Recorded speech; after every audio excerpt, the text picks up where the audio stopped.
Karina, quais foram os destaques da cobertura da Folha de Pernambuco durante essa semana? Bom, Gilberto, leitores do blog da Folha, essa semana foi bem movimentada em vários aspectos, né?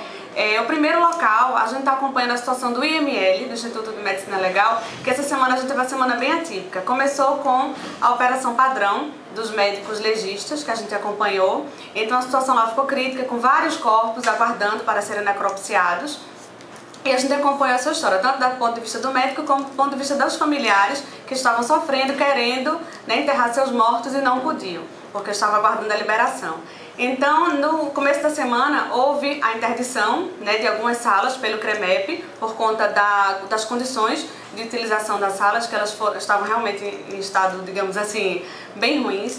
E a gente acompanhou também depois uma assembleia dos médicos legistas que aceitaram a proposta do governo, que se comprometeu a algumas mudanças, e eles acabaram com essa operação, mas mesmo assim os corpos continuaram lá por conta da demanda, que estava muito grande, e alguns foram para o SVO, né, o Serviço de Verificação de Óbito, lá na cidade universitária. Então a gente acompanhou toda essa questão e a gente ainda está acompanhando porque a situação ainda não se resolveu.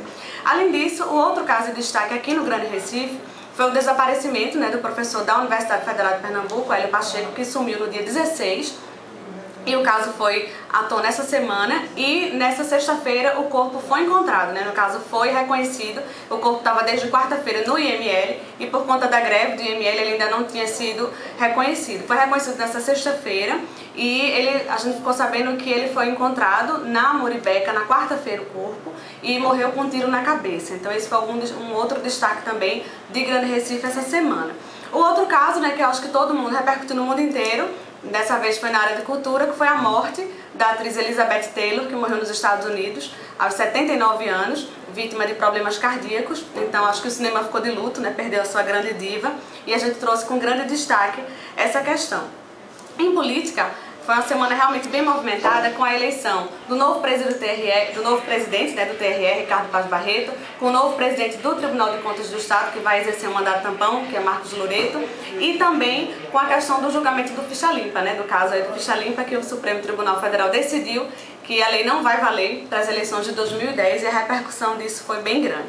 No futebol, né, acho que o assunto mais comentado essa semana foi a questão da entrega do boi do Sport, lá Pai Carlos. Todo mundo estava dizendo que o Sport só não estava vencendo porque não tinha sido entregue ainda esse boi, e a gente acompanha essa entrega e, coincidentemente ou não, no mesmo dia que o boi foi entregue, o Sport venceu a Cabense. Então vamos aguardar aí os resultados das próximas rodadas.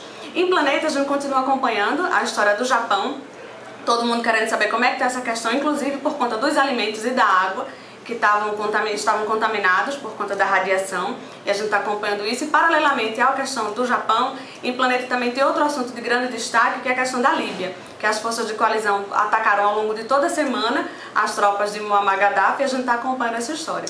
Esses foram alguns destaques aí da semana da Folha de Pernambuco, e na próxima semana tem mais.